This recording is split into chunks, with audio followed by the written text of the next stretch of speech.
여러분 안녕하세요. 박선민 목사입니다. 2026년 5월 7일 목요일 매일 말씀으로 함께 하신 여러분들을 사랑하고 축복합니다. 오늘 말씀을 통하여서 하나님을 더욱 신뢰하는 하루가 되시기를 축복합니다. 오늘 말씀은 창세기 37장 1절에서 17절까지 말씀입니다. 이 말씀을 쉬운 성경으로 읽어드리겠습니다. 야곱은 자기 아버지가 살았던 가나안 땅에서 살았습니다. 다음은 야곱의 가족 이야기입니다. 17살이 된 젊은 요셉은 그의 형제들과 함께 양떼를 치고 있었습니다. 요셉의 형들은 그의 아버지의 첩인 비라와 실바의 아들들이었습니다. 요셉은 형들의 잘못을 아버지에게 가서 그대로 일러바치곤 하였습니다. 요셉은 야곱이라고도 부르는 아버지 이스라엘이 늙어서 낳은 아들이었으므로 이스라엘은 다른 어느 아들보다도 요셉을 더 사랑했습니다. 이스라엘은 요셉에게 소매가 긴 좋은 옷을 만들어 주었습니다. 요셉의 형들은 아버지가 자기들보다 요셉을 더 사랑하는 것을 알고 동생 요셉을 미워하여 요셉에게 인사말도 건네지 않았습니다. 어느 날 요셉이 꿈을 꾸었습니다. 요셉이 그 꿈 이야기를 형들에게 들려주자 형들은 요셉을 더 미워했습니다. 요셉이 말했습니다. 내가 꾼 꿈 이야기를 들어보세요. 우리가 들에서 곡식단을 묻고 있는데 내 곡식단이 일어나니까 형들의 곡식단이 내 곡식단 곁으로 몰려들더니 내 곡식단 앞에 절을 했어요. 요셉의 형들이 말했습니다. 내가 우리의 왕이라도 될 줄 아느냐? 내가 정말로 우리를 다스리게 될 줄 아느냐? 요셉의 형들은 요셉이 말한 꿈 이야기 때문에 그전보다도 더 요셉을 미워했습니다. 그 후에 요셉이 또 꿈을 꾸었습니다. 요셉은 그 꿈 이야기를 또 형들에게 들려주었습니다. 들어보세요. 내가 또 꿈을 꿨어요. 꿈에서 보니까 해와 달과 별 11개가 나에게 절을 했어요. 요셉은 그 꿈 이야기를 자기 아버지에게도 했습니다. 그러자 요셉의 아버지는 요셉을 꾸짖었습니다. 그게 도대체 무슨 꿈이냐? 너는 정말로 너의 어머니와 너의 형들과 내가 너에게 절을 한 것이라고 믿느냐? 요셉의 형들은 요셉을 질투했습니다. 그러나 요셉의 아버지는 그 모든 것을 마음속에 새겨두고 있었습니다. 어느 날 요셉의 형들이 아버지의 양떼를 치려고 세겜으로 나갔습니다. 이스라엘이 요셉에게 말했습니다. 내 형들이 세겜에서 양떼를 치고 있지 않느냐? 내가 너를 그들에게 보내려 한다. 요셉은 예, 다녀오겠습니다. 하고 대답했습니다. 요셉의 아버지가 말했습니다. 가서 내 형들과 양떼가 잘 있는지 보고 돌아와서 나에게 알려다오. 요셉의 아버지는 헤브론 골짜기에서 요셉을 떠나보냈습니다. 요셉이 세겜에 이르렀습니다. 어떤 사람이 요셉이 들에서 헤매고 있는 것을 보고 물었습니다. 무엇을 찾고 있느냐? 요셉이 대답했습니다. 형들을 찾고 있습니다. 혹시 우리 형들이 어디에서 양떼를 치고 있는지 아십니까? 그 사람이 말했습니다. 내 형들은 이미 다른 데로 갔다. 내 형들이 도단으로 가자라고 말하는 것을 들었다. 그래서 요셉은 형들을 뒤쫓아가 도단에서 형들을 찾았습니다. 아멘. 사랑하는 성도 여러분, 목요일 아침입니다. 오늘 우리는 한 인물의 파란만장한 이야기가 시작되는 그 문턱에 서 있습니다. 우리는 흔히 요셉을 생각하면 어떤 것을 생각하시나요? 꿈꾸는 사람, 애굽의 총리 이렇게 생각하죠. 그래서 성공한 믿음의 사람 하면 요셉을 떠올립니다. 그런데 오늘 본문 속에 나타나는 요셉의 이 시작은 그렇게 아름답거나 멋지지만은 않습니다. 요셉의 가정을 들여다보면요, 굉장히 복잡합니다. 한쪽에서는 편애가 있고 또 한쪽에서는 시기와 미움이 자라고 있습니다. 그리고 그 중심에 채색 옷을 입은 요셉이 서 있습니다. 이것은 마치 우리가 주변에서 흔히 볼 수 있는 갈등, 어떤 드라마에서 나오는 어떤 가족의 모습과 별반 다르지 않습니다. 그런데요, 이 어수선한 일상의 풍경 뒤에는 누구도 예상치 못한 하나님의 거대한 설계가 움직이고 있습니다. 먼저 말씀을 이렇게 들여다보면은요, 1절부터 4절까지 이렇게 보면 요셉의 아버지인 야곱은 아들 중에서도 특히 요셉을 특별히 사랑했다고 나와 있습니다. 노년에 얻은 아들이었고 사랑하던 라헬에게서 난 아들이었기 때문입니다. 그래서 야곱은 다른 형제들과는 다르게 요셉에게는 특별한 채색 옷을 입혀주었습니다. 그런데 문제는 이 사랑이 형들에게는 상처로 느껴졌다는 것입니다. 성경은 이렇게 말하고 있습니다. 그의 형들이 아버지가 형들보다 그를 더 사랑함을 보고 그를 미워해요.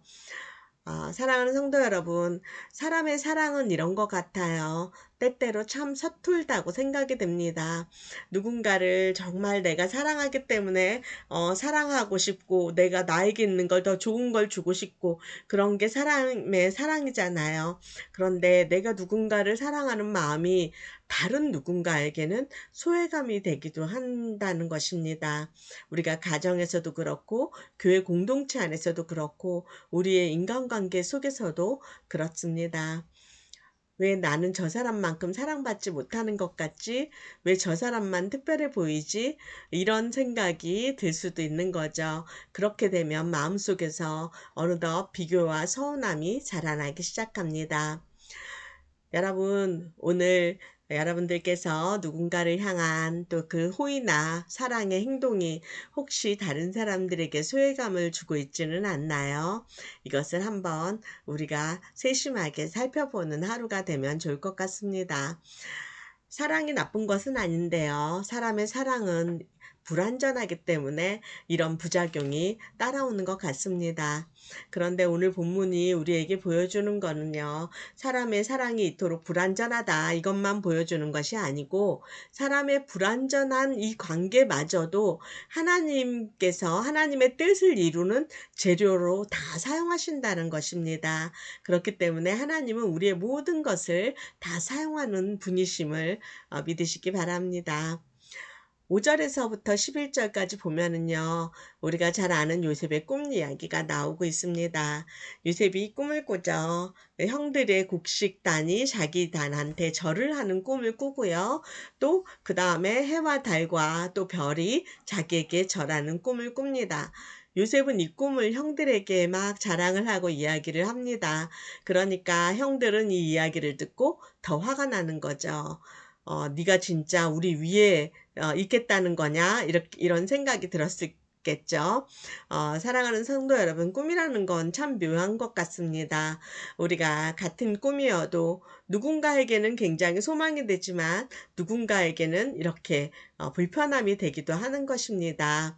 그래서 하나님께서 우리에게 주시는 이 마음과 또 소망과 이 비전이 때로는 다른 사람들에게 이렇게 오해를 받기도 하는 것입니다.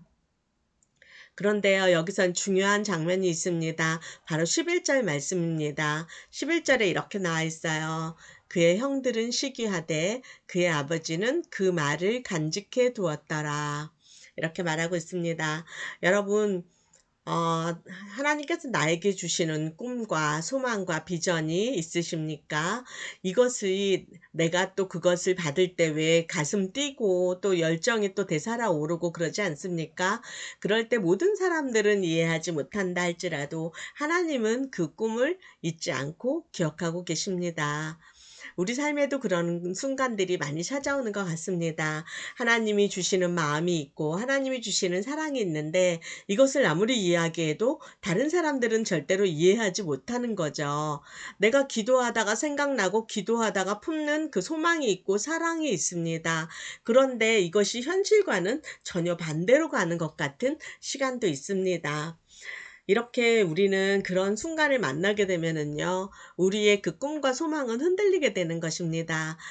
이게 하나님께서 나한테 이런 사랑을 주셨고, 이런 열정을 주셨는데, 이게 잘못된 건가? 내 욕심인가? 이런 생각이 들 때가 있지 않습니까? 그런데요, 오늘 말씀은 우리에게 이렇게 이야기하고 있습니다. 하나님이 시작하신 건 하나님께서 이루신다는 것입니다. 하나님께서 주신 꿈은 하나님께서 잊지 않으십니다. 그리고 하나님께서 그 꿈을 절대로 포기하지 않으십니다.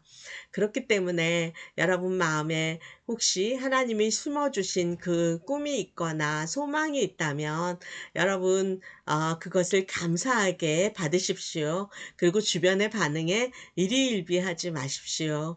그 꿈을 꾸게 하신 이는 여호와십니다. 그렇기 때문에 여호와 하나님께서 반드시 그 꿈을 이루어 주실 것이라 믿습니다. 여러분, 하나님은요, 우리가 이해하지 못하는 순간에도 하나님의 일을 진행하고 계십니다. 그렇기 때문에 하나님이신 것입니다. 그것이 다음 이야기에도 우리가 또 계속해서 볼 수가 있습니다. 어느 날 야곱이 요셉에게 말을 합니다. 형들이 잘 있는지 보고 오너라 이렇게 말을 합니다. 그랬더니 요셉이 바로 대답을 합니다. 내가 여기 있나이다. 13절에 이렇게 대답을 합니다. 여러분, 이것이 굉장히 평범한 아버지와 아들의 대화인 것 같지만요. 이 장면이 저는 참 중요하게 생각이 됩니다. 사실 요셉은 앞으로 무슨 일이 일어나는지 전혀 모르잖아요. 그렇기 때문에 내가 여기 있나이다 이렇게 담대하게 대답할 수 있었을 수도 있겠어요. 그런데 형들이 자신을 미워하고 있다는 것은 알고 있습니다. 그렇지만 그 길이 자기가 이제 구덩이로 들어가고 또 노예 생활로 들어가게 되는 이 시작이 될 거라는 건 꿈에도 몰랐겠죠. 그렇지만 아무것도 알지 못하지만 요셉이 대답은 아버지에게 내가 여기 있나이다 이렇게 대답을 하는 것입니다. 이것을 볼 때 여러분, 믿음은요, 앞을 다 알고 가는 것이 아닙니다. 하나님 앞에 제가 여기 있습니다 하고 제가 가겠습니다라고 대답을 하는 것입니다. 사실요, 요셉이 이 모든 것을 알았다면 그렇게 쉽게 대답했을까요? 그렇게 쉽게 가겠다고 할 수 있었을까요? 아마 우리도 못했을 것 같아요. 그런데 모르는 것도 은혜이구나. 오늘 이런 생각을 해보게 됩니다. 우리가 우리 앞일을 다 모른다 할지라도 우리가 우리 앞에 어떤 일이 펼쳐질지 아무것도 알지 못한다 할지라도 모르는 것 자체도 하나님이 우리에게 주시는 그 은혜이고 사랑이심을 오늘 한번 다시 기억해보는 하루가 되었으면 좋겠습니다. 요셉은 아무것도 알지 못하지만 또 길을 떠납니다. 그리고 세겜으로 갔다가 형들을 찾지 못합니다. 그런데 그가 길을 헤매이다가 한 사람을 우연히 만납니다. 그리고 그 사람을 통해서 형들이 도단으로 갔다는 이야기를 듣게 되고 결국 도단에서 형들을 만나게 되는 것입니다. 여러분, 이것은 얼핏 보면 그냥 평범한 이야기를 나열한 것 같아요. 그냥 길 잃은 청년 하나가 누군가를 우연히 만나서 듣고 형들을 만난 것 같이 보입니다. 그런데요, 하나님께는 우연이 없습니다. 이 우연처럼 보이는 장면을 통해서 하나님은 구원의 역사를 움직이고 계시는 것입니다. 사랑하는 성도 여러분, 우리의 삶도 그렇습니다. 우리는 뭐 거창한 삶의 순간에 또 뭔가 이렇게 아름답고 또 기쁨이 가득한 순간에 하나님이 일하신다고 생각합니다. 그래서 큰 기적을 바랄 때가 있고요.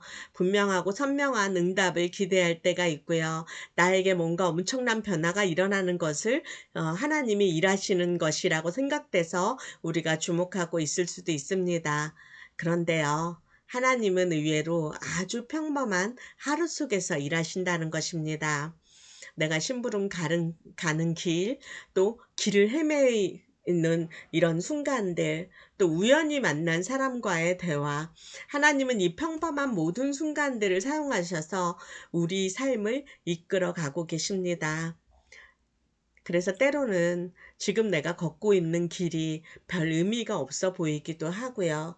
지금 내가 걷고 있는 이 삶이, 살아가는 삶이 너무 약하게 생각되기도 하고요. 아무 소망이 없게 느껴지기도 합니다. 그런데 그렇다면 여러분, 이것을 기억하십시오. 하나님은 바로 당신의 그 길 위에서 이미 일하고 계십니다. 이것을 붙드는 하루가 되었으면 좋겠습니다. 그래서 오늘 이 말씀 앞에서 우리가 세 가지로 또 우리 삶을 한번 돌아보면 좋을 것 같습니다. 여러분, 비교 속에 여러분의 마음을 빼앗기지 마십시오. 채색옷은 사람들의 사랑을 보여주지만 하나님의 사랑은 비교로 주어지지 않습니다. 다른 사람들은 지금 건강하고 다른 사람들은 뭔가 잘하고 있는 것 같고 이렇게 생각되는 것에 내가 주목하게 되면 어느덧 내 마음에 비교의 마음이 올라오게 되고 내 마음의 평안을 빼앗기게 됩니다. 그런데 여러분, 그것을 바라보지 마시고 하나님을 바라보십시오. 하나님은 지금도 당신을 사랑하고 계십니다. 그리고 지금 당신이 걸어가는 그 길과 당신이 살아가는 그 삶을 하나님께서 기억하고 계시고 이끌고 계심을 믿으시기 바랍니다. 그리고 두 번째로는 하나님이 주시는 마음을 쉽게 포기하지 마십시오. 하나님께서 우리에게 주셨던 이 꿈과 소망과 사랑은요, 그 누구도 이해하지 못해도 하나님은 기억하고 계십니다. 다른 사람들은 네가 왜 그렇게까지 해야 돼? 네가 왜 그런 생각까지 해야 돼? 그렇게 희생해야 돼? 이렇게 말할 수 있지만요. 그게 아니에요. 하나님께서는요. 나를 향한 어떠한 약속을 이루시기 위해서 나에게 그 열정을 주시고 그 사랑을 주시고 그것을 그 길로 나를 이끌고 계시는 것입니다. 그렇기 때문에 하나님이 주시는 마음이 있다면은요. 사람들의 말과 반응에 내가 흔들리지 마시고 그것을 포기하지 마시고 그 꿈을 간직하시기 바랍니다. 그리고 마지막으로 우리가 기억할 것은요. 오늘 하나님께서 주시는 작은 순종을 가볍게 여기지 마십시오. 하나님 내가 여기 있습니다. 이렇게 시작하는 그 한 걸음이 오늘 훗날 그 오늘의 이야기가 훗날 하나님의 큰 아름다운 이야기가 될 수 있는 것입니다. 그렇기 때문에 오늘 내가 어떤 대단한 것을 하는 것이 아니라 그저 하나님이 부르신 이 자리에 내가 여기 있습니다 하고 그 한 걸음을 걸어가며 그 순종의 걸음을 걸어가는 저와 여러분들 되었으면 좋겠습니다. 사랑하는 성도 여러분, 오늘 본문에 나오는 요셉은요, 아직 총리가 되지 않았어요. 그저 아버지의 심부름을 가는 청년일 뿐입니다.